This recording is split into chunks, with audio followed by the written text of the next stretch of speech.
To use your own photo as a call background for all incoming calls on Samsung Galaxy S25 Ultra, open Phone app, tap More icon or three vertical dot icon at the top right, and then tap Setting, tap Call Background, tap Background at the bottom of the screen.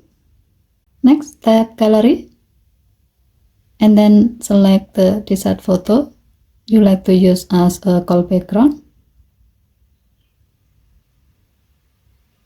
Now tap Set as Call Background button to set the selected photo as a call background for all incoming calls. Using your own photo as the call background is a great way to personalize your phone. The image you choose will appear for all incoming calls, giving your call a fresh and unique look. Okay, thank you for watching. Please help to like and subscribe.